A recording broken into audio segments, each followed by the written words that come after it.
It began not with a bang, but with a whisper. A subtle rhythmic shudder from a star so profoundly unremarkable, it was little more than a catalogue number, a single pixel of light drowning in a sea of billions. From a quarter of the way across our galaxy, the signal travelled a faint tremor carried on waves of light, arriving at our telescopes without fanfare, without announcement. It was a stellar heartbeat, the ghost of a pulse, and for months it was dismissed as noise, an instrumental glitch, a phantom in the data, because what it suggested was quite simply impossible. It was a whisper that spoke of a truth so alien to our understanding, so contrary to the fundamental laws of the cosmos we held sacred, that to even consider it was an act of scientific heresy. For a century we have understood the stars, we have decoded their light, mapped their life cycles, and unravelled the violent, beautiful physics that governs their existence.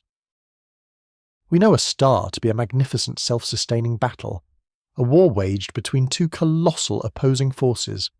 On one side, gravity, the relentless shepherd of the cosmos, tirelessly pulling every single atom inward, seeking to crush the star into an infinitesimal point.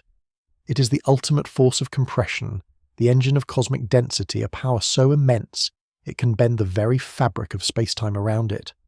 And on the other side, an equally titanic force, pushing outward the fire of nuclear fusion. Deep within the stellar crucible, where pressures and temperatures reach levels that defy all earthly comparison, the universe's lightest element, hydrogen, is forged into helium. This act of atomic alchemy releases a torrent of energy, an unimaginable furnace of light and heat that inflates the star holding the crushing fist of gravity at bay. This delicate, violent equilibrium is the definition of a star. It is a dynamic breathing entity made of incandescent plasma to superheated gas of charged particles so energetic that no solid structure, no familiar state of matter could possibly endure. The core of a star, as we have always known it, is its most extreme region. It is a place where 1 billion earthly atmospheres of pressure and temperatures of 15 million degrees Celsius are the norm. Under these conditions, atoms themselves are torn apart, their electrons stripped away, creating a fluid, chaotic sea of nuclei. This core is the star's engine room, its thermonuclear heart, but it is a heart made of fire and pressure, not of substance. It is a concept, a location of peak energy, a place where the laws of physics are pushed to their absolute limits. But it has always been understood to be a gas, a plasma denser than anything we can create, but a gas nonetheless. This was not a theory, it was a cornerstone, a foundational truth upon which our entire model of the universe was built. From the birth of stellar nurseries to the explosive deaths of supernovae, from the formation of planets to the very elements that constitute our bodies, everything was predicated on this simple, unwavering fact: stars are giant balls of burning gas. The whisper from the star designated Toy 1812, however, told a different story. The initial data came from its seismic vibrations, a field known as astroseismology. Much like geologists study earthquakes to map the Earth's interior, astronomers can study star quakes, subtle oscillations on a star's surface, to build a picture of its hidden internal structure. The waves from these quakes travel through the star, bouncing and reflecting off different layers of density and composition. By tracking their speed, their frequency, and their journey, we can construct a detailed three-dimensional map of a star's insides, peering through the blinding photosphere into the secret depths below. For decades, this technique has confirmed our models with stunning precision, revealing the convective and radiative zones, and pinpointing the size and density of their plasma cores. It is a reliable, trusted tool, the cosmic equivalent of an ultrasound. But the ultrasound of Toy 1812 revealed a monster. The seismic waves were not behaving as they should.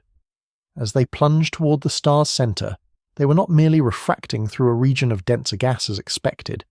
Instead, they were hitting something unyielding, something solid.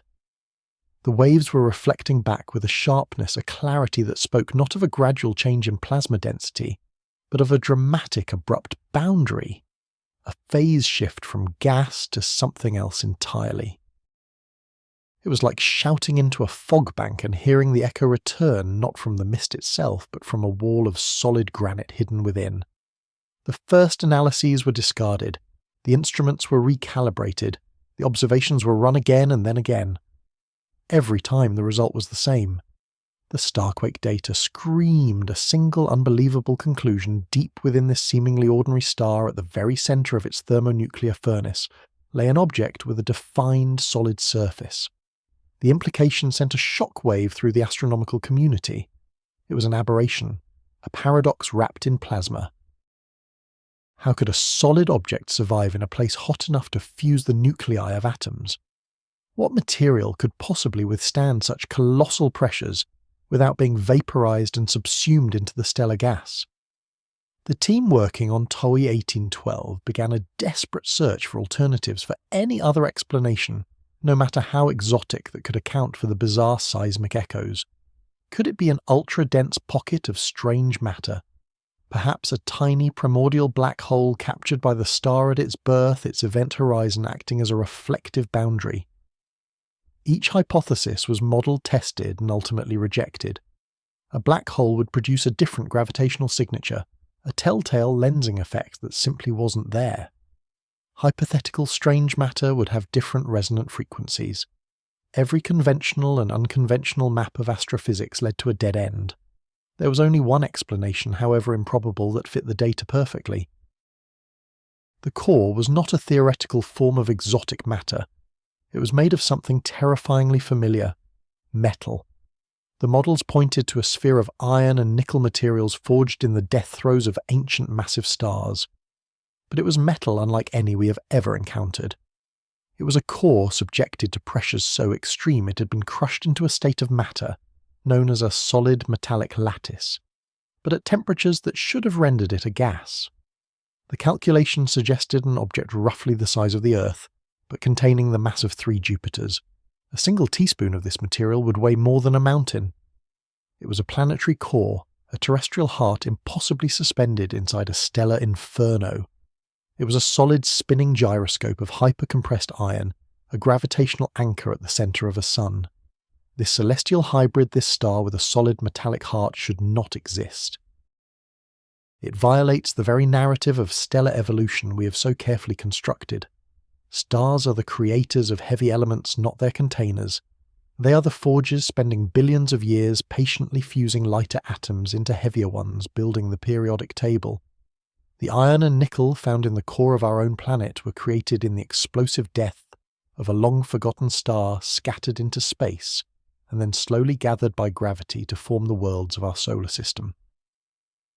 Planets are the graveyards of dead stars. They are the second act, the cosmic inheritance. The two were never meant to coexist in such an intimate, impossible fusion. A star is a furnace. A planet is the cooled ash. You do not find a solid iron anvil floating inside the heart of a blast furnace. Yet there it was. The data was undeniable, the seismic echoes clear as a bell.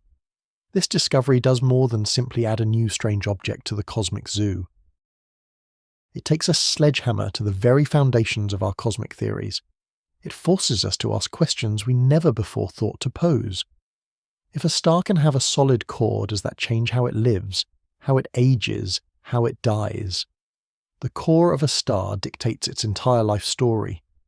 It is the clock that determines when a star will exhaust its fuel, when it will swell into a red giant, and what kind of corpse it will leave behind: a white dwarf, a neutron star, or a black hole. A solid, non-fusing core changes that equation entirely. It is a dead weight, a parasitic mass stealing energy and heat, potentially altering the star's lifespan in ways we cannot yet predict. Does it shorten its life, or could it somehow stabilize it, allowing it to burn for trillions of years instead of billions? And the questions ripple outward far beyond the fate of this single star. How did this object come to be? Was it born this way, a freak of cosmic creation, where a star and a protoplanet formed in a single tangled embrace? Or is it a relic of a far more violent past? Could this star have swallowed one of its own planets, a super-Earth, that somehow survived the fiery descent and had its lighter rocky layers boiled away, leaving only its dense metallic core behind? If so, this opens up a chilling new vision of star systems, not as stable, predictable clockworks, but as places of brutal cosmic cannibalism where suns can consume their own children. The implications for the search for life are staggering. We look for planets in the habitable zone, a safe distance from their star. But what if the greatest danger was not the star's radiation, but the star's appetite?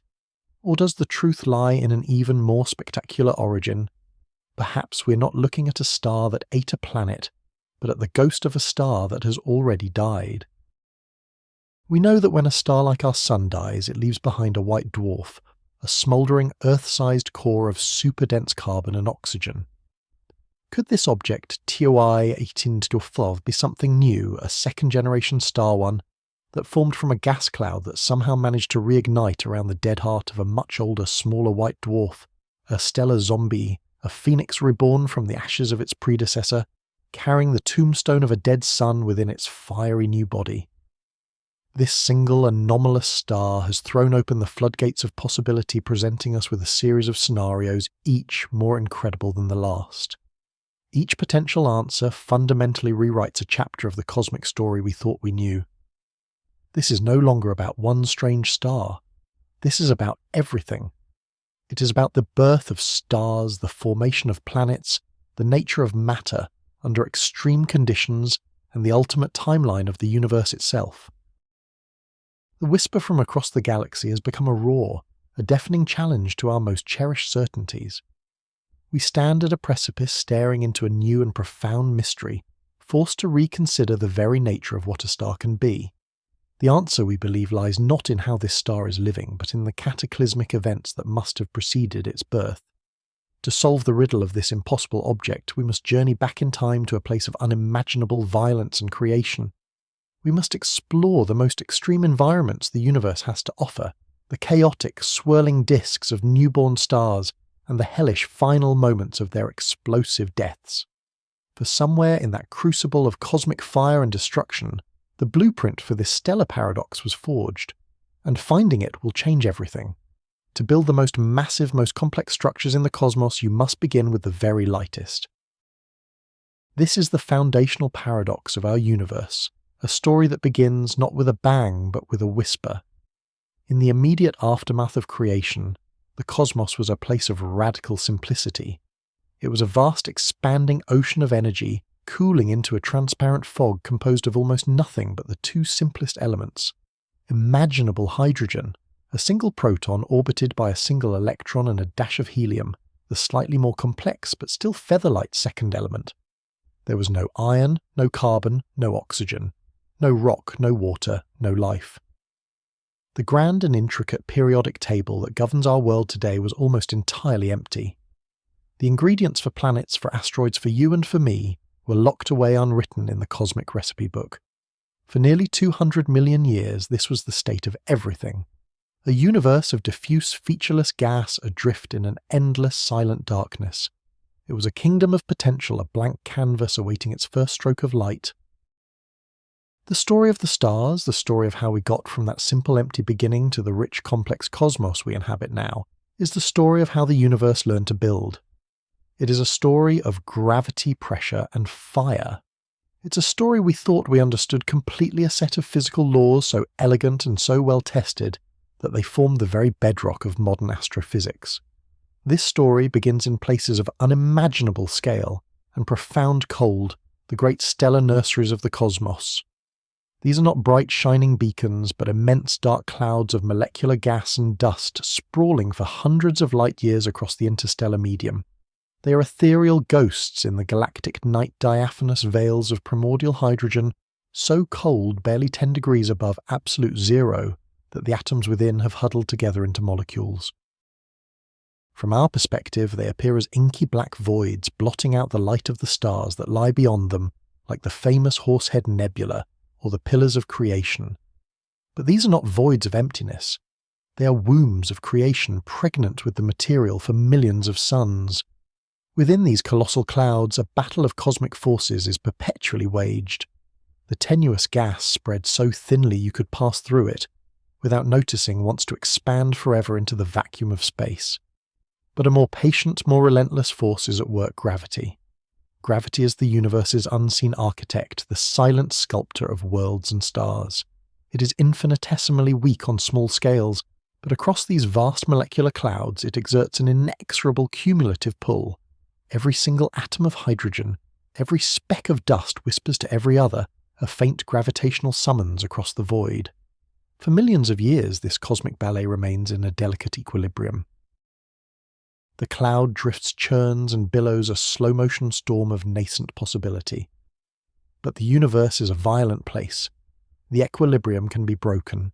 A shock wave from a distant supernova, the explosive death of a giant star, can ripple through the cloud, compressing the gas like a celestial hand squeezing a sponge. The gravitational influence of a passing star can stir the cosmic pot, creating ripples and eddies. Or perhaps it is simply the relentless patient pull of gravity itself, which over eons finally overcomes the gas's tendency to disperse. Whatever the trigger pockets of the cloud begin to collapse, thousands of solar masses of gas and dust once spread across light years begin to fall inward toward a common centre. This is not a sudden violent implosion. It is a slow majestic contraction that can last for hundreds of thousands of years. As the material draws together, the cloud fragments into smaller, denser clumps, each one a potential stellar embryo. We call these clumps dense cores, and within them the real drama begins. The gravitational collapse accelerates, feeding more and more material into the burgeoning centre. The outer layers rain down upon the core, and as the gas becomes more and more compressed, a fundamental law of physics takes over: compression generates heat. The core, once frigid, begins to warm slowly, at first, then with gathering intensity. This warming, glowing core is now a protostar, a star in its infancy. It is not yet a true star, for its light comes not from nuclear fusion, but from the raw heat of its gravitational contraction. It is a celestial ember shrouded deep within a thick cocoon of gas and dust, invisible to our eyes in the visible spectrum. But in the infrared, with telescopes that can peer through the dusty veil, we can witness this miracle of birth. We see powerful jets of material being blasted out from the protostar's poles, stellar winds that clear away the surrounding cocoon, a newborn pushing away its own swaddling clothes. The protostar continues to accumulate mass, its core growing ever denser, ever hotter.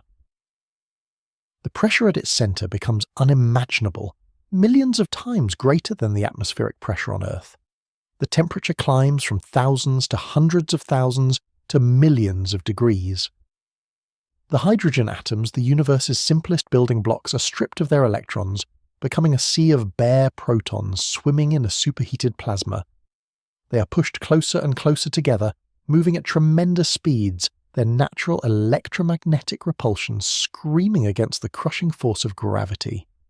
For a time, this thermal pressure pushes back, fighting against the inward pull of gravity, creating a temporary and violent equilibrium. The protostar is a seething, unstable ball of plasma on the very cusp of true stardom. Then a threshold is crossed. At a temperature of around 15 million degrees Celsius, the protons in the core are moving so fast and are packed so densely that their repulsive force is finally overwhelmed.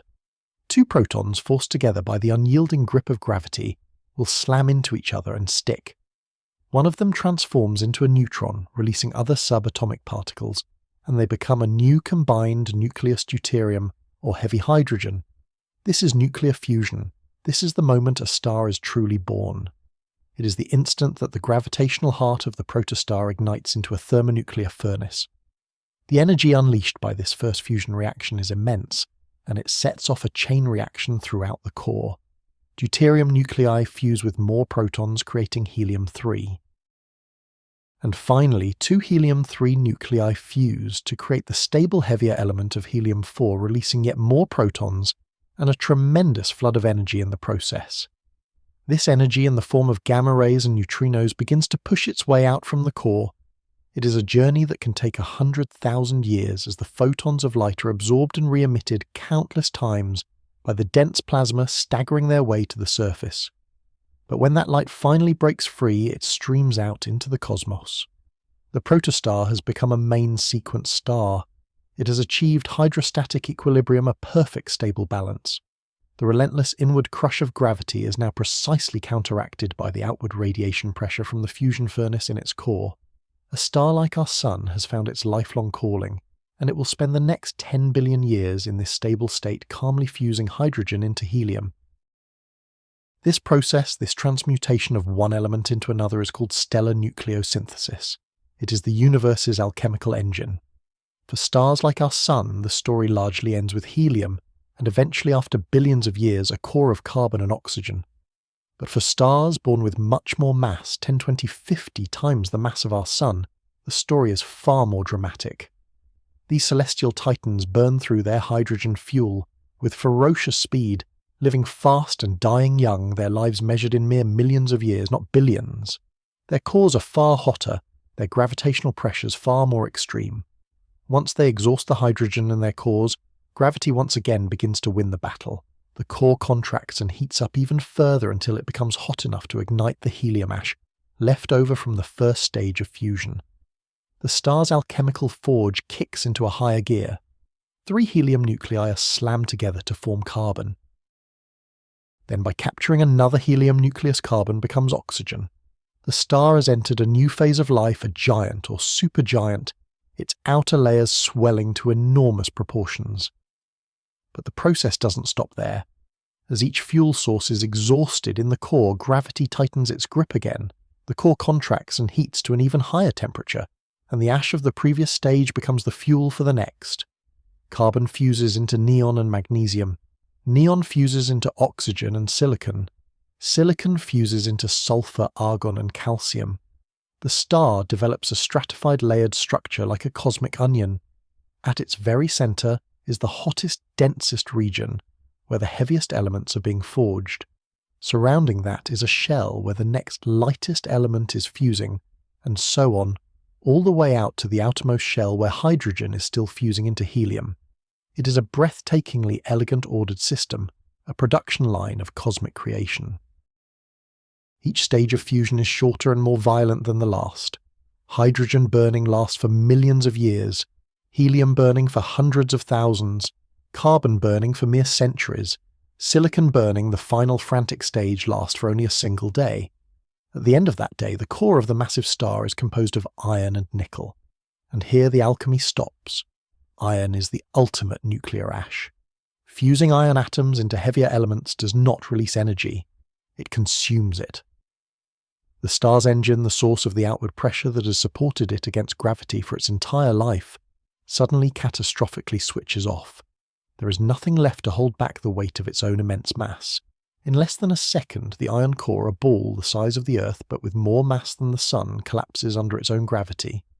The collapse is so violent that it rebounds, sending a shockwave of unimaginable power, blasting out through the star's outer layers. The star detonates in a supernova, an explosion so brilliant it can briefly outshine its entire host galaxy. This final violent act is what seeds the cosmos with the building blocks of our world. The explosion itself is so energetic that it forges all the elements heavier than iron, gold, silver, platinum, uranium, and blasts them along with the carbon, oxygen, and silicon forged during the star's life out into interstellar space. This enriched material mixes with the primordial hydrogen and helium clouds, contaminating them with the heavy elements needed to form new generations of stars, and more importantly, the rocky planets that orbit them. This is the grand cyclical story of the cosmos as we have come to understand it, a story that proceeds in an orderly, predictable fashion. Stars are born from light elements. They spend their lives fusing light elements into heavier ones in their cores, and at the end of their lives they distribute those heavier elements into the galaxy. The core is the engine, the birthplace of new elements, but it always starts with the lightest fuel, hydrogen, and works its way up. The idea of a star forming with a pre-made core of heavy metals of iron and nickel is not just unusual. According to this model, it is fundamentally impossible. It would be like finding a tree with a core of solid diamond or a human born with bones of steel. It violates the fundamental step-by-step process of cosmic creation that we have meticulously pieced together over a century of observation and theory. It inverts the entire narrative. The established laws of stellar astronomy are clear on this point. This is how the universe works. This is the story written in the light of 1 trillion stars, or so we believed. For deep in the star-dusted tapestry of the Milky Way, a single peculiar point of light was about to challenge everything we thought we knew, suggesting that somewhere, somehow, The universe had found a way to break its own most sacred rules. But a claim so extraordinary demands a new kind of sight. It's one thing to stand on the shores of the cosmic ocean and announce you have found a monster in the deep. It is another thing entirely to prove it. For millennia we have known stars only by their light, by the simple ancient truth that they are colossal spheres of incandescent gas. To suggest one of them held a solid heart of metal, a planetary embryo entombed within a nuclear furnace, was not just heresy against theory, it felt like a violation of reality itself. So how could we possibly know what lies beneath the searing opaque surface of a sun blazing hundreds of light years away? How do you perform an autopsy on a living star? The answer didn't arrive in a single flash of insight. It was pieced together painstakingly through a new language we are only just beginning to learn, the native tongue of the stars themselves. It is a language not of light, but of vibration. We call it asterismology. Imagine striking a perfectly cast bronze bell. It doesn't just make a single sound. It shimmers with a complex chorus of tones and overtones. The purity of that sound, its pitch, its resonance, how long it rings, all of it tells you everything you need to know about the bell. You can hear its size, its shape, even the quality of the metal it was forged from. Now imagine a bell the size of 1,000,000 Earths, a bell forged from plasma and held together by its own colossal gravity. This is a star. It is not silent. It is ringing constantly, humming with a deep resonant music that is utterly imperceptible to our ears. Its surface churns and boils with violent convection, like a pot of water at a rolling boil, but on a scale that beggars belief. These colossal churning motions are the mallet strikes. They send shuddering waves of precious sound waves cascading down into the stellar interior. These waves travel through the star, bouncing, reflecting and refracting off the different layers of plasma within. They journey to the very core and back out again, carrying with them an intimate report on everything they touched along the way. On the star's surface, these returning waves create a subtle, rhythmic flickering, a barely perceptible rise and fall of the star's outer layers. The star is breathing. It is pulsating in thousands of different modes simultaneously, each one a distinct note in an impossibly complex symphony. For decades, this stellar music was too faint to hear, drowned out by the noise of our own atmosphere and the limitations of our instruments. But with the advent of dedicated space telescopes, orbiting high above the shimmering veil of Earth's air, we could finally listen. We could stare uninterrupted at a single star for years on end, measuring its brightness with a precision so exquisite we could detect changes of just a few parts per million. We built a cosmic seismograph, and with it we began to map the hidden interiors of distant suns, translating their vibrations into detailed blueprints of their cores, their convective zones, their radiative layers. We were performing a celestial ultrasound, seeing the invisible by listening to the echoes from within.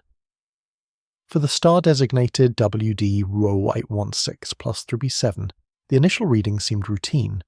The data streamed back to Earth, a torrent of numbers representing the faint pulse of a dying ember in the constellation of Lynx.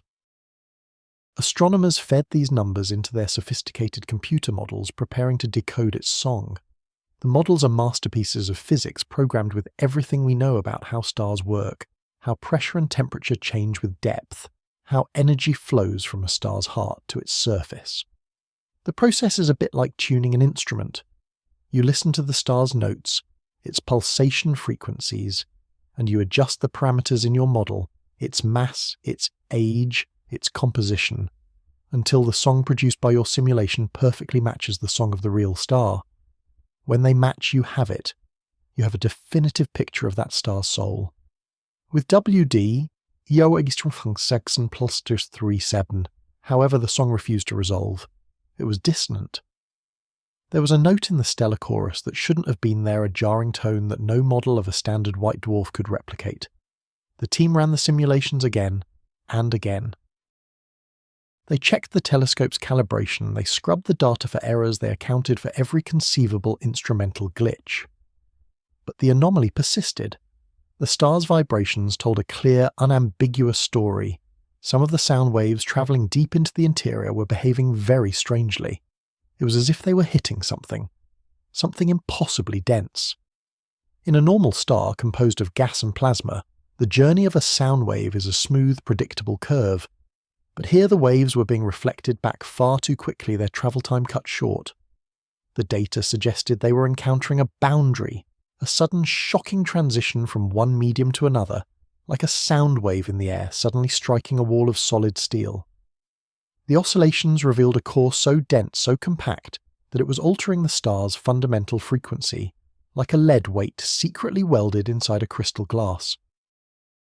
The star was ringing with the unmistakable signature of a solid object buried deep within its heart. The only thing that could fit the data, the only material that could produce such a profound seismic echo, was a massive crystalline core of metallic elements. Iron, nickel, a solid sphere of metal thousands of kilometers across.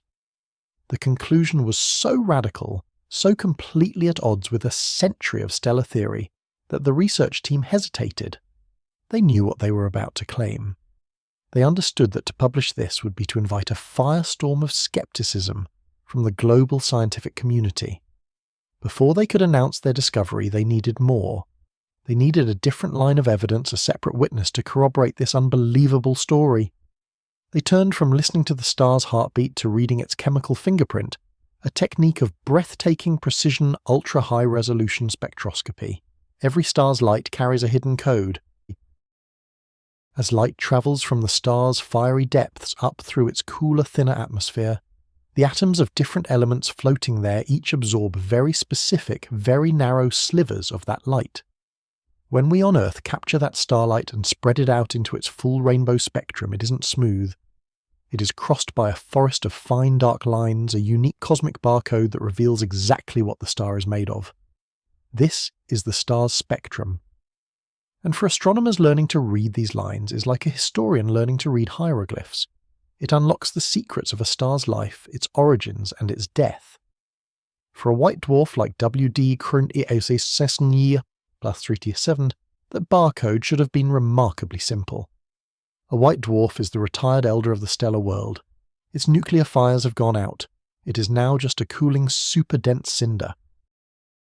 Because of its immense gravity, any heavy elements like iron or magnesium should have sunk rapidly like stones in water, disappearing deep into the interior, leaving behind a pristine, unblemished atmosphere of only the lightest elements, hydrogen and helium.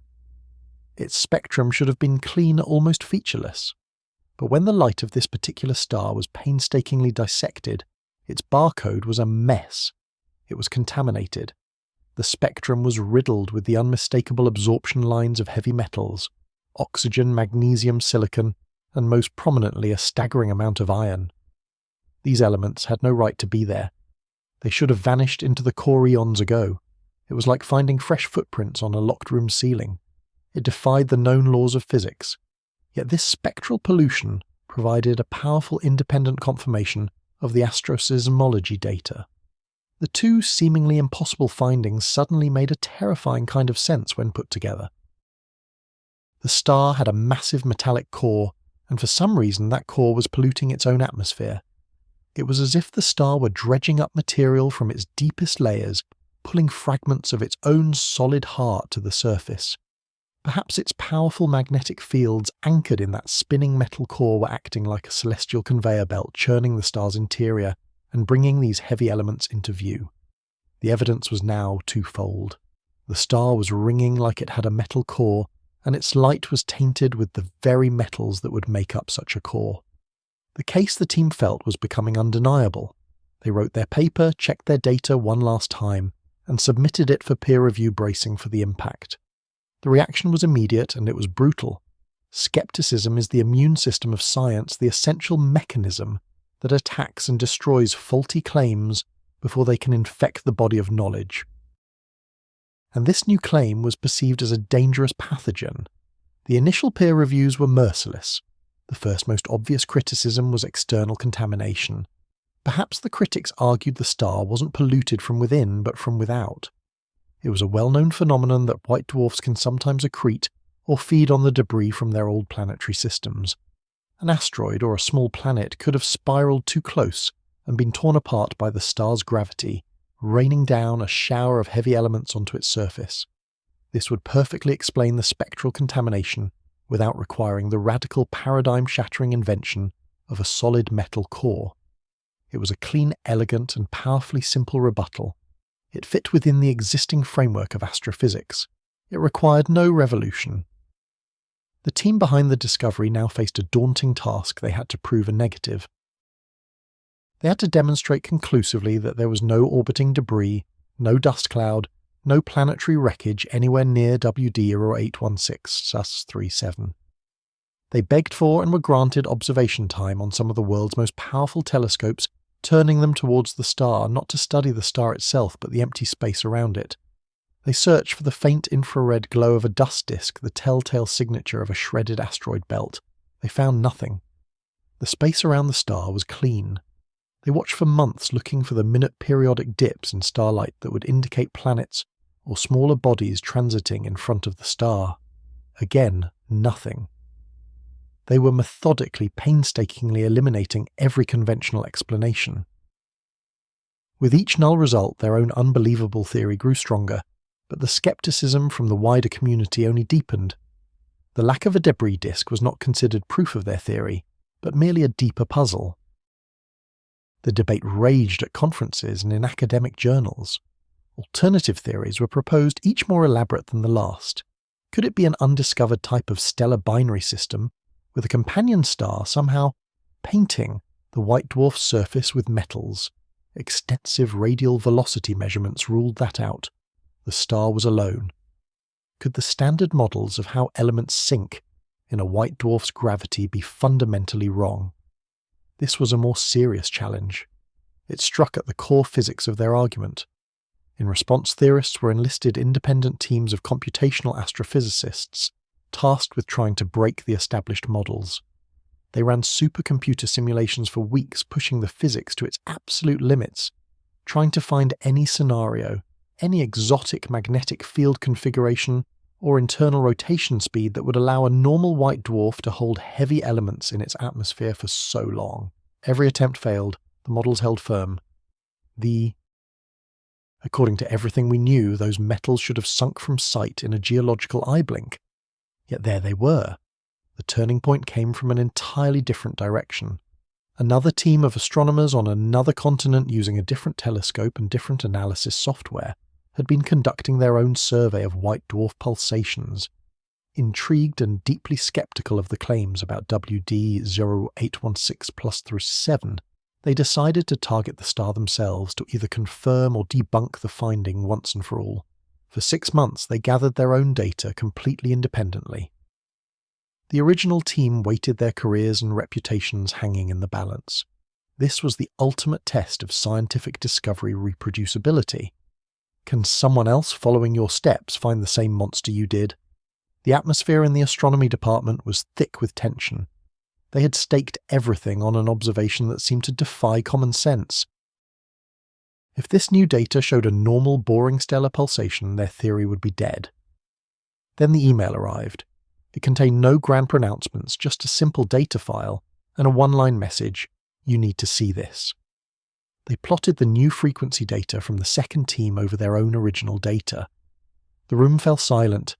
The match was perfect.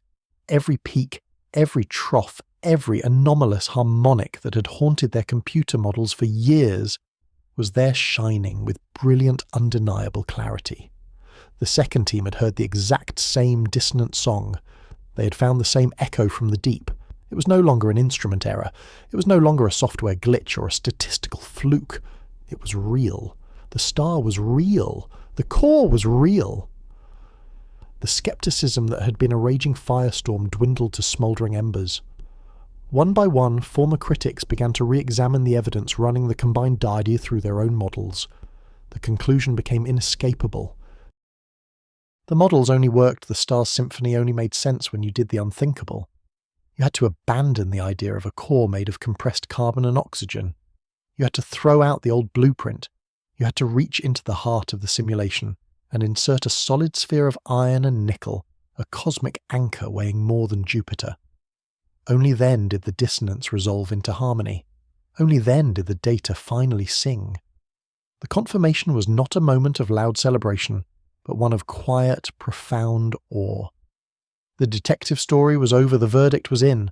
They had proven the existence of a star with a metal heart. But this triumph was not an ending. It was the shattering of a foundation stone, the realization that our celestial zoo contained a creature we had never imagined. The confirmation of the how immediately and irrevocably gave way to a much larger, more bewildering question. A question that would ripple out through every branch of astronomy, from the formation of planets to the evolution of galaxies themselves. The evidence was absolute, but the implications were just beginning to dawn. If this object truly exists, how in the universe was it born, and so the silence broke?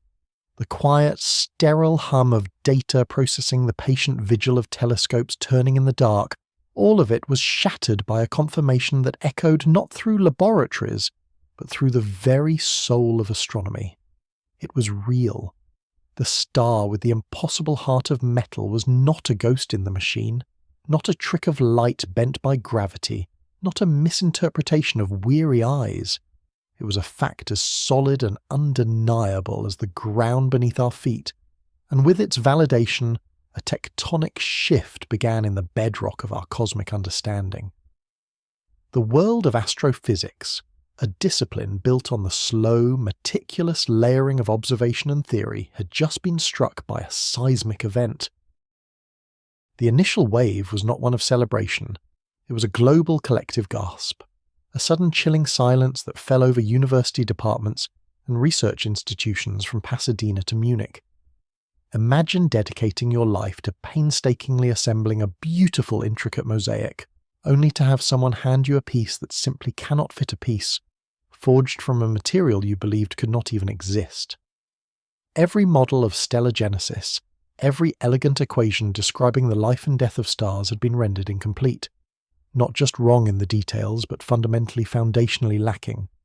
The star designated TSC 824126521 became less of a discovery and more of an accusation, a silent burning testament to our own ignorance. The first pillar of cosmology to tremble was the very story of creation itself. For over a century we have told ourselves a powerful and consistent story about how stars are born. We begin in the cold, ethereal nurseries of space, in vast billowing clouds of hydrogen and helium, laced with a fine dust of heavier elements from long-dead ancestors. Within these nebulae gravity, the patient sculptor of the cosmos begins its work.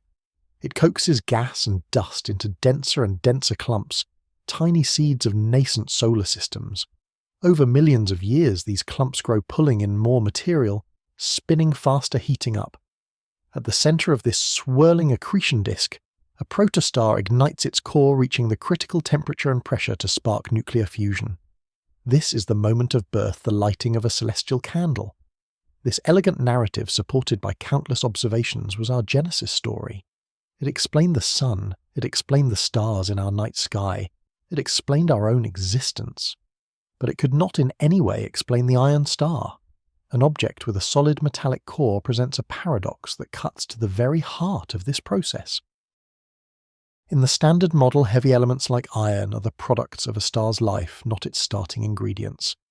They are forged in the unimaginably violent crucibles of supernova explosions and scattered into space to enrich the next generation of stars. To find a star with a pre-existing iron core is like finding a fully formed skeleton inside an unfertilized egg. It completely inverts the sequence of cause and effect. How could such a thing possibly form? The questions echoed in frantic emails and late-night video conferences across the globe. Did a vast cloud of iron gas and dust somehow collapse on its own? The physics says this is profoundly unlikely. Metals are notoriously inefficient at radiating away heat, a crucial step in allowing a cloud to contract under its own gravity. A pure iron nebula would likely just sit there, a warm diffuse fog refusing to coalesce into the dense core needed for starbirth. It lacked the elemental chemistry, the specific cooling mechanisms provided by hydrogen and carbon monoxide that shepherd a protostar into being. The immediate, almost panicked response was to look for a loophole.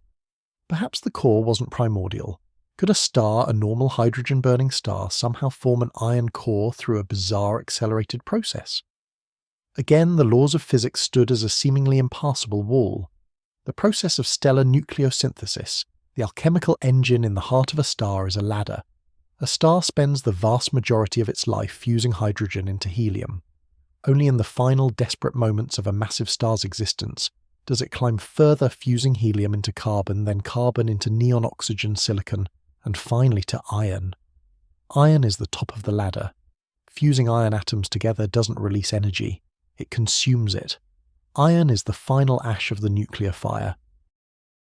A star that produces an iron core is a star that is already dying. Its internal furnace extinguished its structure on the verge of catastrophic collapse. There is no known pathway, no theoretical shortcut that allows a star to skip the billion-year climb and simply begin its life at the end. The discovery didn't just break the rules of star formation. It held a mirror up to our understanding of the universe's own history. We measure the age and evolution of the cosmos by tracking its chemical composition, its metallicity. The Big Bang produced almost exclusively hydrogen and helium. Every other element on the periodic table, every atom of carbon in your body, every fleck of silicon in the device you're watching this on was forged inside a star. The universe in its youth was metal poor. It has grown richer over 13 billion years as generations of stars have lived, died, and seeded the cosmos with their newly forged elements. We thought we had this timeline mapped out. We could look at a star's composition and estimate its age, its place in the grand cosmic lineage. TYC 8241-26521 made a mockery of this cosmic clock. Here was a star seemingly saturated with a colossal amount of iron, an element that should only exist in such quantities in a universe far older, far more evolved. Where did all that metal come from? To create a solid iron core of that magnitude would require the material from not one, but perhaps hundreds of supernova explosions, all concentrated in one tiny region of space before the star itself was born. It was a logistical and statistical nightmare. It suggested the existence of cosmic environments, pockets of the galaxy, where the distribution of elements is wildly, almost violently different from anything we've ever predicted. It was as if we had been meticulously surveying a desert and suddenly stumbled upon a vast ancient rainforest, thriving where no rainforest could possibly be. We were forced to confront the unnerving possibility that the universe is not as homogeneous, not as well mixed as our theories had comfortably assumed. There may be strange exotic shallows in the cosmic ocean we had never even imagined. With the twin pillars of stellar formation and galactic chemical evolution trembling, the third and perhaps most formidable pillar began to crack the physics of extreme matter. The core of a star is where the laws of nature are pushed to their absolute limits. In a normal star like our Sun, the outward pressure from nuclear fusion perfectly balances the inward crush of gravity. It is a delicate billion-year dance. But the star we had found possessed a core that doesn't generate energy at all. It is a gravitational sink, a dead weight.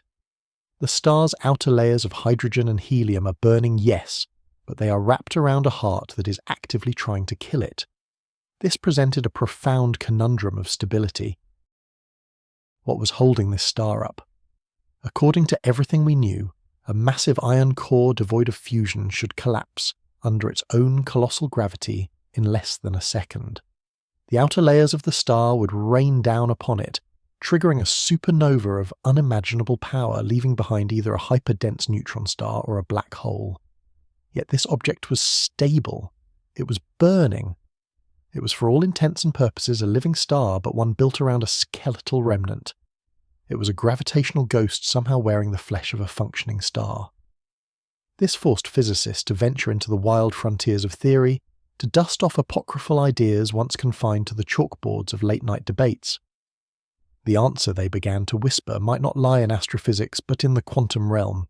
Perhaps the core wasn't being supported by conventional thermal pressure, but by something far more exotic. Something called electron degeneracy pressure, the same quantum mechanical effect that holds up white dwarf stars, preventing them from collapsing further. In this state, electrons are packed so tightly that a fundamental rule of quantum mechanics, the Pauli exclusion principle kicks in, creating a powerful outward pressure. But could this pressure alone support a core of such immense mass against the star's gravity? The calculations were borderline teetering on a knife's edge between stability and oblivion. And this led to even more radical propositions. What if the core wasn't simply iron? What if the immense pressures and unknown formation process had transmuted it into something else entirely, a new state of matter? Some theorists proposed it could be a core of strange matter, a hypothetical substance composed not of protons and neutrons, but of a stable soup of up-down and strange quarks. A Strangelets star core, an object more bizarre than any science fiction writer had ever conceived hiding behind the guise of a normal star. Others speculated about a Bose-Einstein condensate, at a cosmic scale a quantum state, where countless atoms behave as a single coherent entity, providing a mysterious structural integrity. The star had ceased to be a mere astronomical curiosity. It had become a potential laboratory for new physics, a place where the fundamental forces of the universe might be operating by a set of rules we were only just beginning to glimpse. The crisis was not confined to journals and supercomputer simulations. It spilled out into the open, transforming the landscape of the scientific community itself. International astronomy conferences, once orderly presentations of incremental progress, became supercharged arenas of debate. Lecture halls were packed to overflowing with standing room only for talks, postulating new models for the iron star. In the corridors you could feel the electricity. Grey-haired titans of the field who had built their careers on the standard model of stellar evolution found themselves locked in intense, often heated arguments with a younger generation of theorists who, unburdened by decades of dogma, were willing to entertain the most heretical of ideas. 3 major schools of thought began to emerge from this intellectual ferment, each one more audacious than the last. The first was the progenitor remnant hypothesis. This theory suggested that TYC 8241-2652 was not a young star at all, but a cosmic zombie. The idea was that we were looking at the aftermath of a truly colossal first-generation star, a so-called population 3 star, hundreds of times more massive than our Sun. Such a star would have burned through its fuel in a mere flicker of cosmic time, its core collapsing directly into a black hole, or a massive neutron star. But what if in some cases the collapse wasn't perfect? What if the core stabilized and the outer layers were blown away, leaving a naked, massive remnant of heavy elements? The proponents of this theory argued that this dense iron-rich ember drifting through space could have later found itself in a dense nebula of pristine hydrogen gas. Over eons it would begin to accrete this new gas, pulling it into a swirling disk, until the pressure and temperature on its surface grew so intense that fusion reignited. The star, in effect, was reborn. It was a beautifully macabre idea, a new star wrapped around the corpse of an ancient one. The second competing idea was the galactic forge model. This was less about the history of a single star and more about the geography of the galaxy. Its champions argued that our assumption of a well-mixed galaxy was naive. They proposed the existence of unique localized environments, perhaps the chaotic aftermath of a kilonova, the collision of 2 neutron stars which is known to produce a flood of heavy elements. Imagine a vast region of space, a stellar nursery unlike any other, so saturated with iron and other metals from such a cataclysm that any star-forming cloud within it would be poisoned from the start. A protostar born in this metallic fog wouldn't need to create iron, it would simply inherit it. This would make TYC 8241-2652 not a universal freak but a local anomaly, a product of an exceptionally violent and metal-rich corner of the cosmos. It was a theory that shifted the mystery from the star itself to the very patch of space it inhabited. Finally, there was the third and by far the most revolutionary camp, the new physics proponents. These were the boldest thinkers who suggested that trying to explain the iron star with existing physics was like trying to explain a jet engine using the principles of a horse-drawn cart. The problem wasn't with our models of stars, they argued, but with our model of reality itself. They saw the star's impossible stability not as a puzzle to be solved with known forces, but as evidence for an unknown one. Perhaps gravity behaves differently in such dense environments. Perhaps there are new undiscovered particles or interactions at play within that metallic core, creating a quantum scaffold that props the entire structure up. To them, the star was not just an object. It was a messenger, carrying a warning that our understanding of the universe's fundamental operating system was at best a rough draft. These were no longer just theories. They were battle lines being drawn. Careers would be staked, reputations gambled on which of these paths, if any, led to the truth. The discovery had ignited a firestorm, burning away the comfortable consensus of the past and illuminating a stark new landscape of profound uncertainty. The old map of the cosmos was gone, its familiar coastlines and continents erased. In its place was a vast unexplored ocean, and on the horizon a single impossible island of iron beckoning us toward a new world of understanding. The age of quiet certainty was over. A frantic, exhilarating race had begun, not just to understand this one star, but to redefine our place among them. The debate in the halls of science was reaching its crescendo, but it was clear that no amount of argument could provide the final answer. Theory had reached its limit. To push forward to solve the riddle of the iron sun, we would have to go back to the darkness.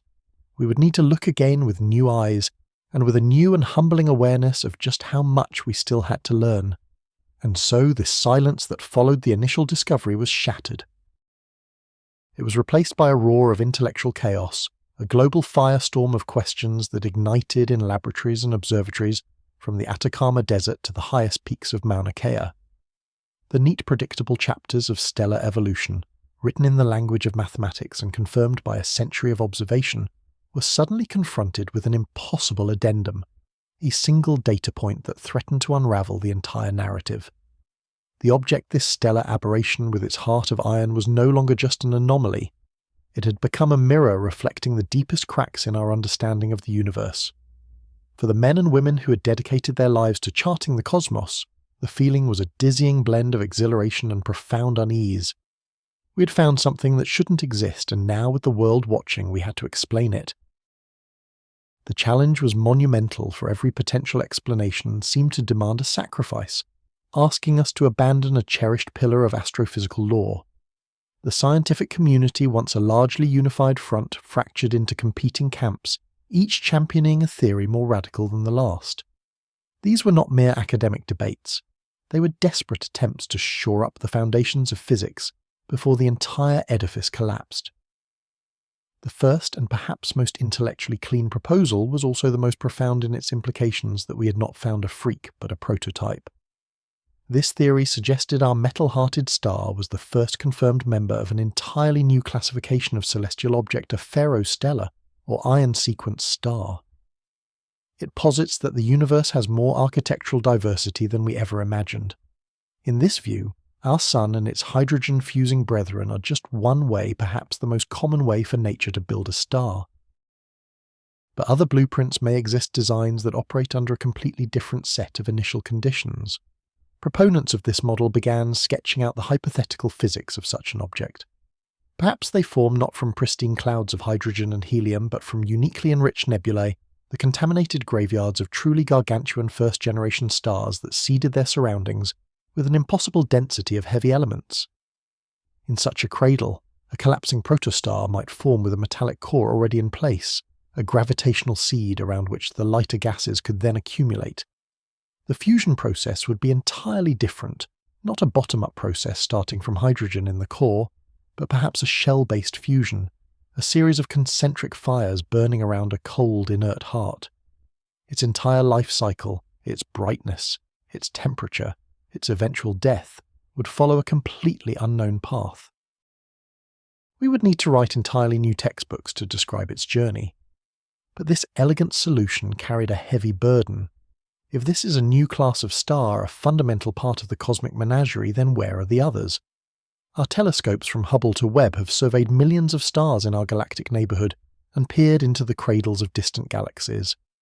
We have meticulously catalogued stellar populations for decades. Yet we have found only this one. The silence from the rest of the cosmos is deafening. To propose a new class of object based on a single example is to walk a tightrope of speculation. It's akin to a biologist having studied millions of mammals suddenly discovering a single creature made of silicon.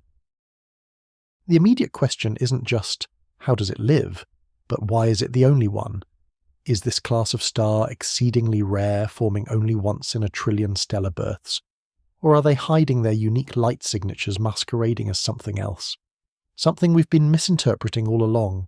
The theory, for all its tidiness, opened a Pandora's box of statistical improbabilities. It demanded that we accept our cosmic census was not just incomplete but fundamentally flawed, and that we had been blind to an entire branch of the stellar family tree hiding in plain sight. Every archived image, every spectral reading from the past 50 years was suddenly cast under a pall of suspicion.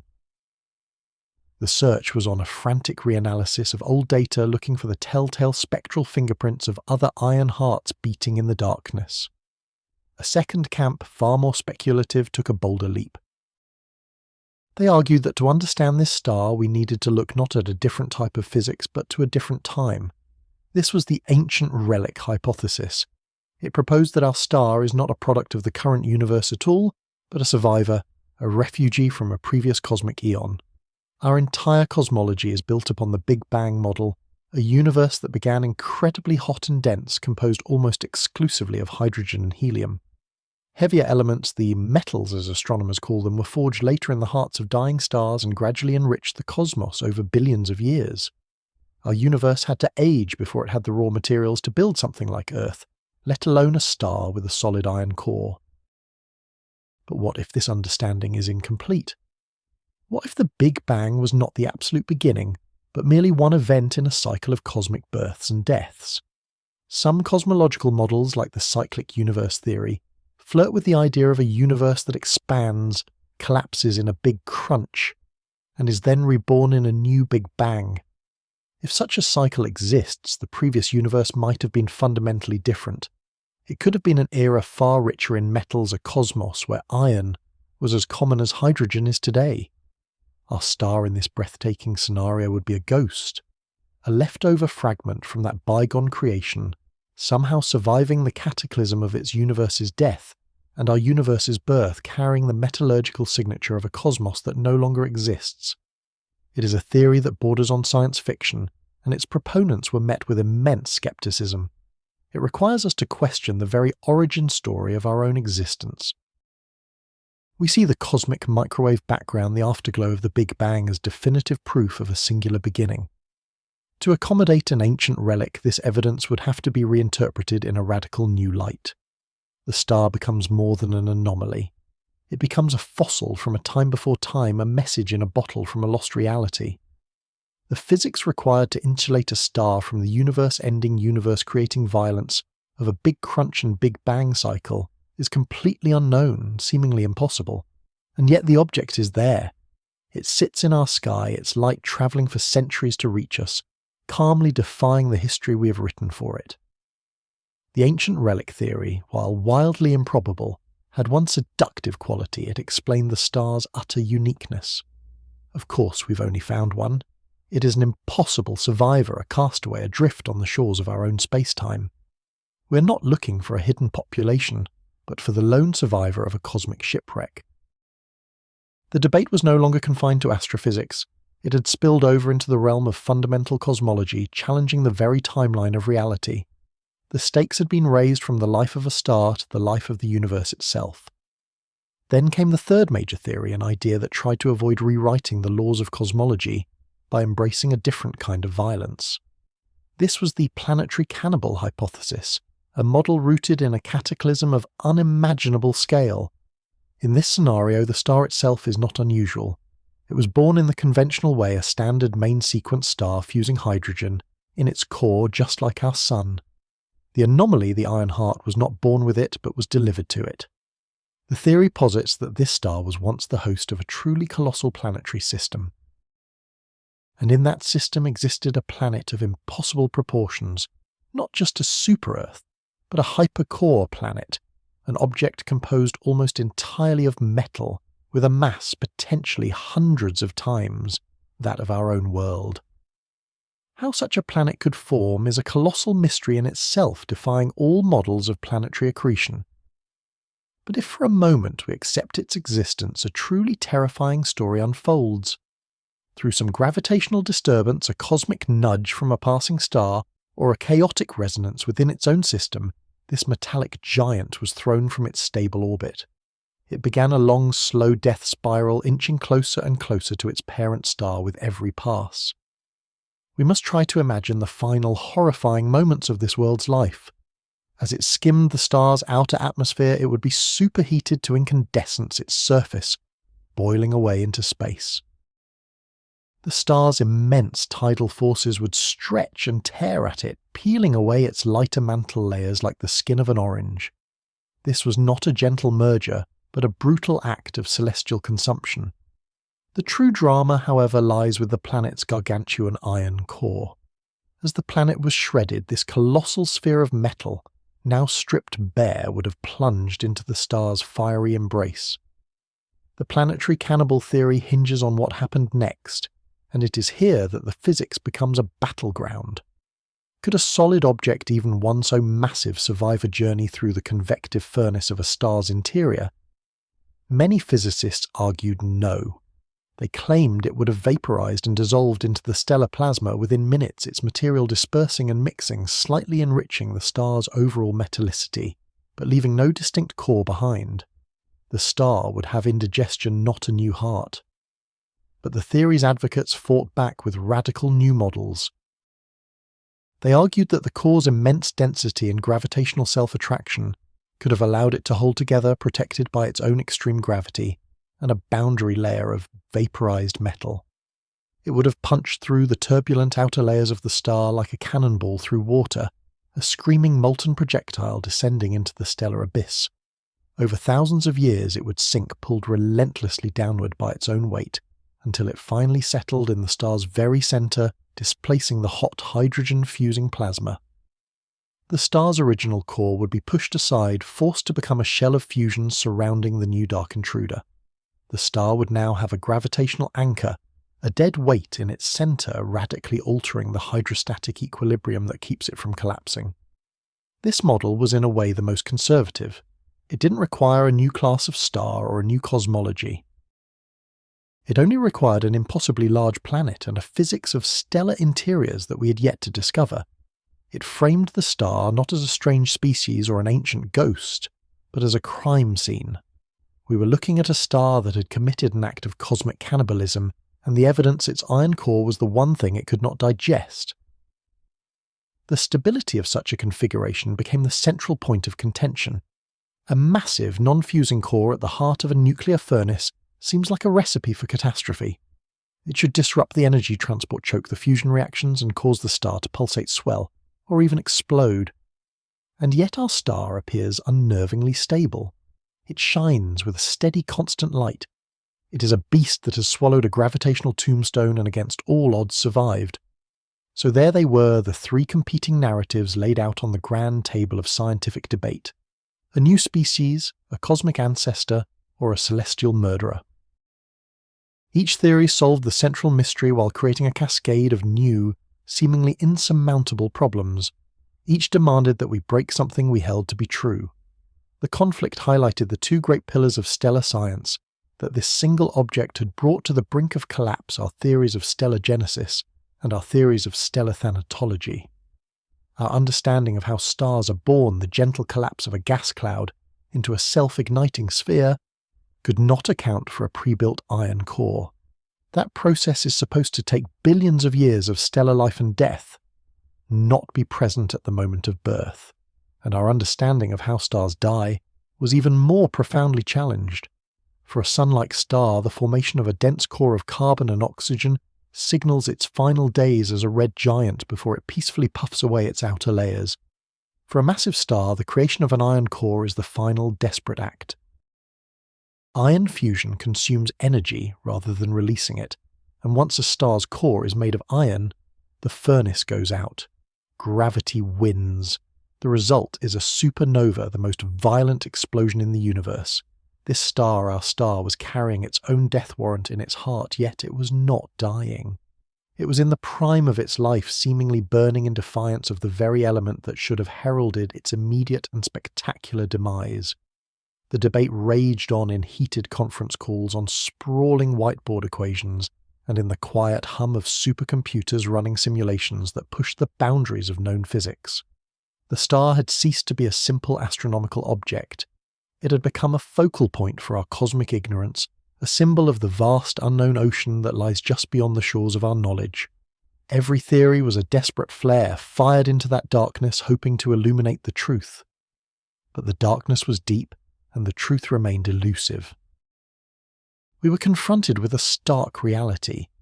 Either one of these wild, improbable theories was correct, or the answer was something else entirely, something so alien to our current understanding that we hadn't even conceived of it yet. This single point of light had forced us to consider the possibility that we're not just missing a chapter in the cosmic story, but that we might have the entire book wrong. And as observatories around the world pivoted their gaze to this one singular star, the search intensified not just for an explanation but for another. Because in science, the only thing more important than finding one impossible thing is finding a second. For what felt like an eternity the impasse held, HD 1.0283b was not just a star, it had become a mirror reflecting the stark limits of our understanding. Our most trusted models of stellar evolution, the elegant equations that had guided us through the cosmos for a century, shattered against its impossible reality. Every proposed solution, from exotic core chemistry to undiscovered particles, led to a cascade of new contradictions, a labyrinth of failed hypotheses. The community was fractured, caught between defending the known laws of physics and confronting an object that seemed to scorn them. In the hallowed halls of astronomy, a quiet desperation had begun to set in. The universe, it seemed, had presented us with a riddle wrapped in fire, and we had no answer. But science is not a static body of knowledge. It is a human endeavour driven by restless curiosity, and sometimes by sheer, unyielding stubbornness. The answer we so desperately sought would not come from the great established observatories, nor from the consensus of committee meetings.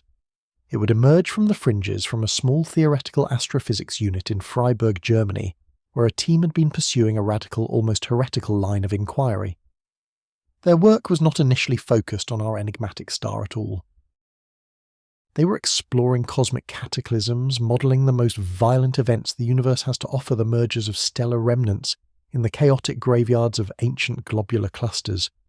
For years, their research was considered a niche, a fascinating but remote corner of astrophysics, with little bearing on the mainstream evolution of a star like our own Sun. They were charting the exceptions, not the rules. Then came the discovery of HD Bentistus Disos 2, Thintrubie, and for Dr. Aris Thorne and his team, the anomaly was not a crisis, but a sudden electrifying flash of recognition. While the world saw a star that should not exist, they saw the ghost of a past cataclysm, a violent transformative birth that broke every conventional rule of stellar creation. From their complex simulations of cosmic collisions, they began to formulate a new, breathtakingly audacious framework. They called it the Core Capture Progenitor Model. It proposed a pathway for stellar evolution so rare and so extreme, it had never been seriously considered. It did not begin with the gentle collapse of a single gas cloud, the traditional story of every star you see in the night sky. No, this story began with death. 2 deaths to be precise. Their theory posited a binary star system born in the universe's turbulent youth. One star was a behemoth many times the mass of our Sun, destined to live fast and die young. Its companion was smaller, more resilient.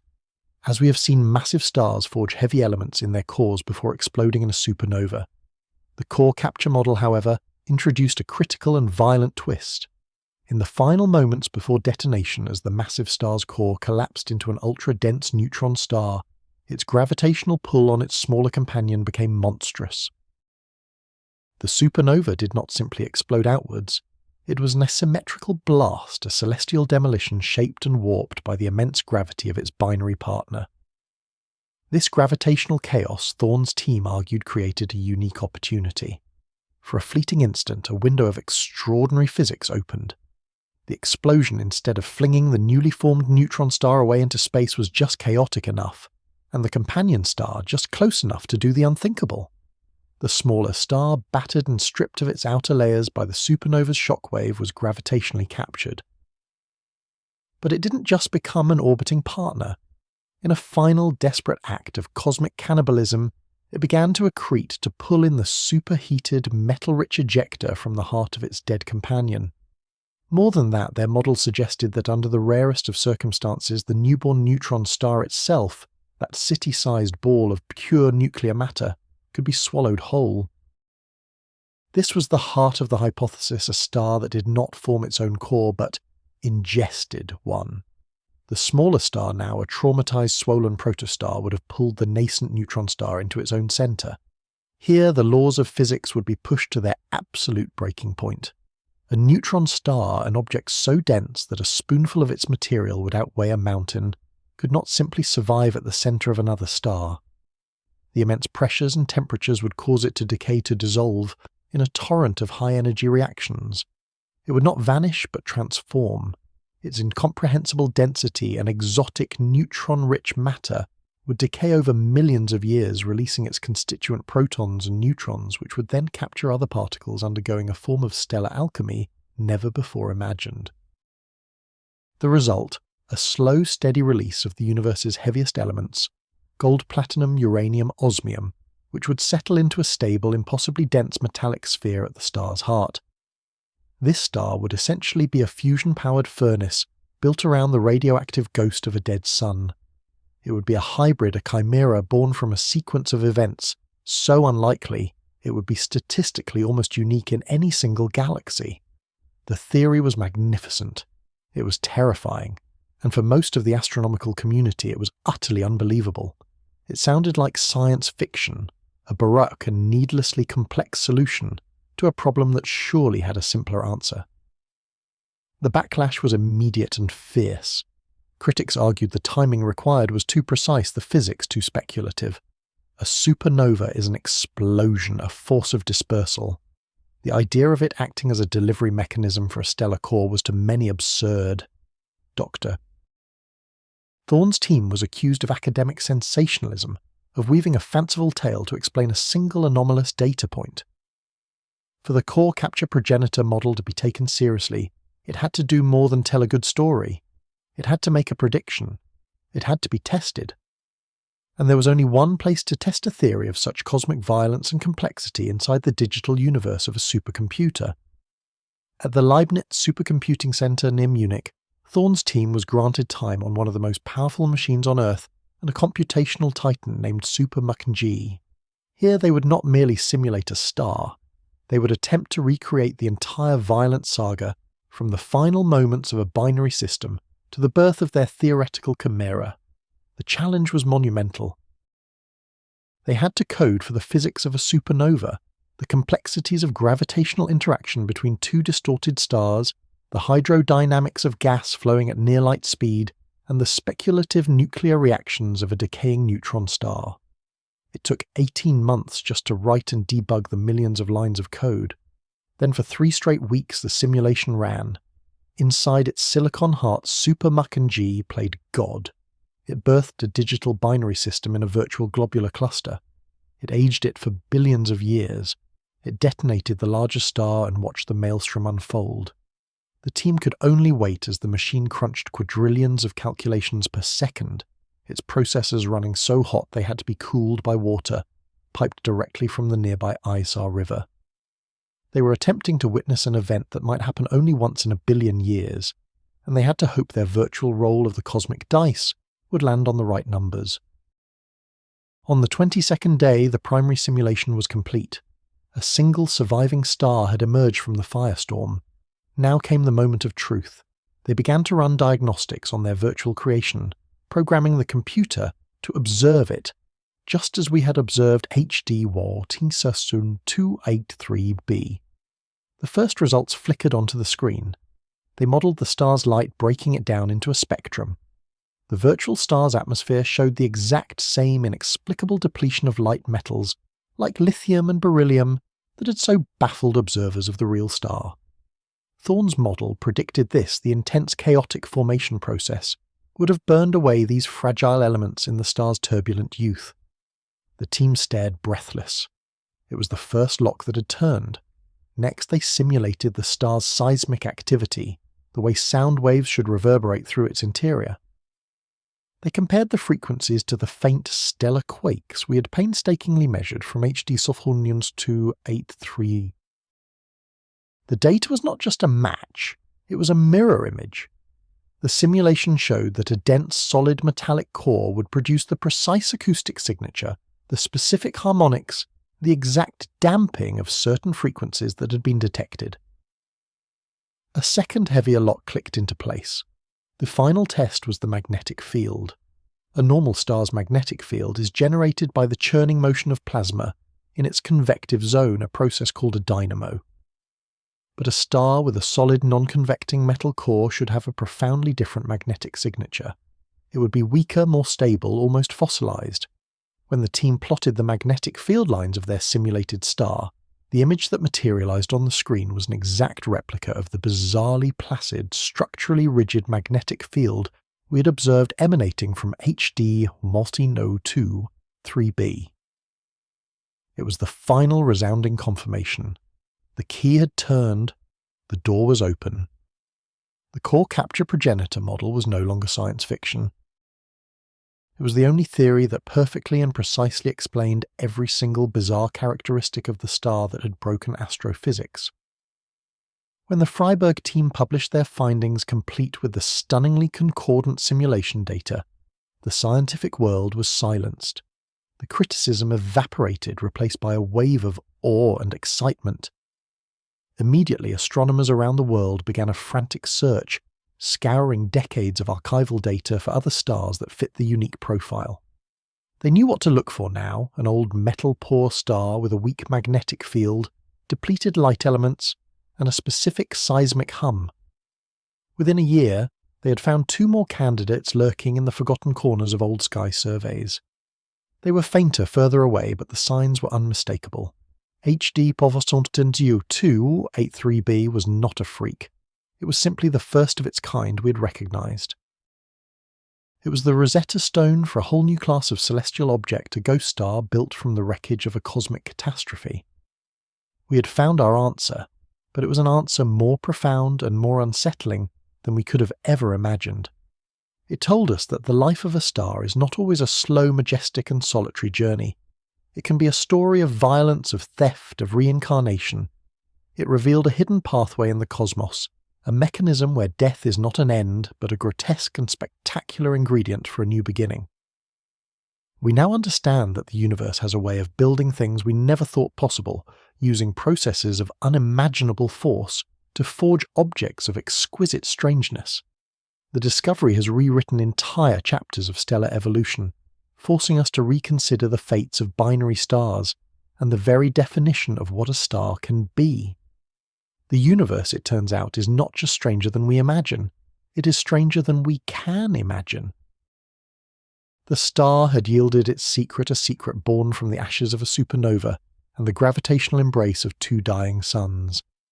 But in giving us this incredible new insight, it illuminated a cosmos far more interconnected, far more violent and far more creative than we ever dared to believe.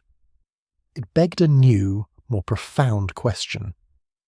If a process this rare and this violent could create an object we never knew existed, what other impossibilities have we been overlooking? What other phantoms born of even stranger cosmic events are still waiting for us, hiding in plain sight out there in the endless dark? And so we arrive at the end of one journey only to find ourselves at the breathtaking start of 1,000 others. The frantic search for an explanation, the wrestling with simulations that rebelled against reality, the quiet moments of doubt in control rooms bathed in the pale glow of data, all of that has faded into the past. It has been replaced by the thunderous silence of a confirmed truth, a truth so strange, so profound, it has permanently altered our view of the cosmic ocean. We set out to solve the riddle of a single peculiar star, to explain a wobble that made no sense, to decipher a spectrum that spoke in a forbidden language. We sought to neatly place this object into a familiar category, to file it away and restore order to our celestial maps. Instead, that one stubborn point of light refused to be categorized. It demanded that we tear the maps apart. We have come to the end of the how, and now we stand before the precipice of the what now. For the discovery of a star with a solid metal core is not a final destination. It is a launch pad. It is a key that has unlocked a room in the universe we never even knew existed, and the view from its window reveals a landscape more wild and magnificent than we ever dared to imagine. Remember the elegant simplicity of the stellar model we held so dear for over a century. A star we believed was a battleground defined by two titanic opposing forces. At its heart, the unimaginable pressure and temperature of gravity ignited the fires of nuclear fusion. This furnace converting hydrogen to helium produced an outward torrent of energy and radiation, a constant furious pressure pushing against the relentless inward crush of its own mass. This celestial balancing act was the engine of every star, the singular process that governed its birth, its long and luminous life, and its eventual, often spectacular death. It was the fundamental axiom upon which all of modern astrophysics was built. We wrote textbooks celebrating this understanding. We built entire fields of study upon its foundation. We pointed our telescopes to the heavens, confident that, while the details might vary, this core principle was as immutable as the laws of physics themselves.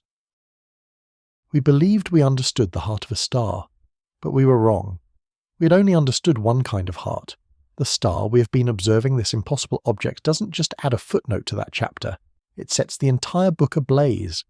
It presents us with a new paradigm, a hybrid entity that is part star, part planet, and entirely something else. In its centre, where there should be the roaring inferno of fusion, there is silence. A core of compressed degenerate heavy metals, a sphere likely thousands of miles across, not producing energy, but merely existing, a colossal gravitational anchor of almost unimaginable density.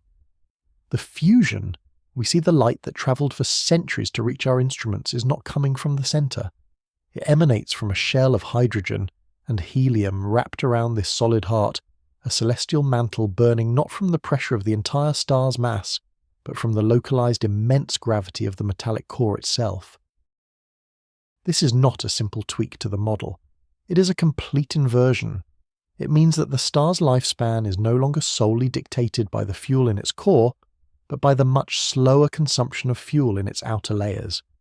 This object could potentially outlive our own sun by factors of 10 or 100. It might burn with a steady metronomic consistency for trillions of years, becoming a quiet lighthouse in the deepening twilight of the universe's far future. It forces us to ask a question that was until now nonsensical: what happens when a star's engine is not its heart but its skin? What does it mean for a sun to have a solid, silent, eternal core? The implications of this rewrite our understanding of stellar evolution from the ground up. The tidy evolutionary tracks we plotted on our diagrams, the main sequence, the red giants, the white dwarfs, are now revealed as incomplete. There is a new path, a new potential destiny for matter in the cosmos, and we have only just begun to chart its course. This revelation sends reverberations far beyond the study of a single star. It forces a re-evaluation of the grand tapestry of galactic history, for if such an object can exist, it must have a creator. It must have a history, and every possible history we can imagine is more radical than the last. Is this the final exotic endpoint for a very specific class of first-generation stars? Perhaps the very first suns to light up the cosmos, those primordial giants forged from pure hydrogen and helium, did not all die in the supernovae we expected. Perhaps some, under the right conditions of mass and composition, collapsed in a way that allowed their fusion-forged heavy elements to rain down and coalesce, forming a solid core while the lighter gases were thrown clear only to be drawn back into a simmering luminous shroud. If this is true, then looking at this star is like looking at a living fossil from the dawn of time, a direct link to the universe's violent and mysterious birth. Or consider another, even more dramatic possibility. Perhaps this object wasn't born this way, but was made. Could it be the result of a cosmic cataclysm of unparalleled scale? Imagine two ancient dead stars, a white dwarf and a neutron star, locked in a decaying orbit for billions of years. Their final fatal collision, an event of unimaginable violence, could theoretically create the unique conditions needed. The neutron star providing the hyperdense material, the white dwarf providing the lighter elements to form a new stellar envelope. This star would not be a pristine relic, but a Frankenstein's monster of the cosmos, assembled from the corpses of its ancestors. Whichever origin story proves true, the existence of such a star fundamentally alters our senses of the galaxy. We have been scanning the skies for decades, classifying stars based on their light, their temperature, their spectra.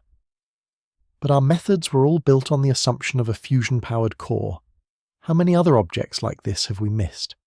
How many stars dismissed as simple red dwarfs or unremarkable subgents are in fact hiding these extraordinary metallic hearts?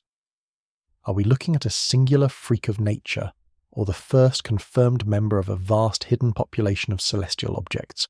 A new hunt is on, a search through astronomical archives, re-examining old data through this new and revolutionary lens. Finding more of them would transform our understanding of the galactic ecosystem.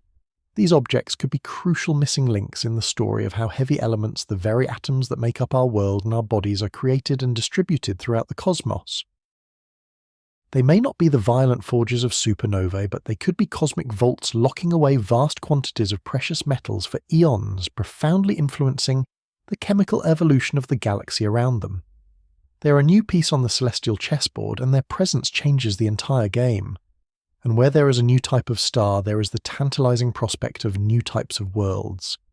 The question of life in the universe is inextricably linked to the nature of stars. We search for planets in the habitable zone, that delicate ring around a star where liquid water can exist. But that zone is defined by the star's heat, its stability, and its longevity. Our own sun, for all its life-giving glory, is a turbulent and finite parent.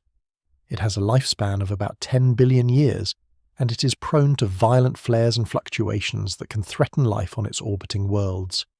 Now consider the possibilities around a metal-cored star.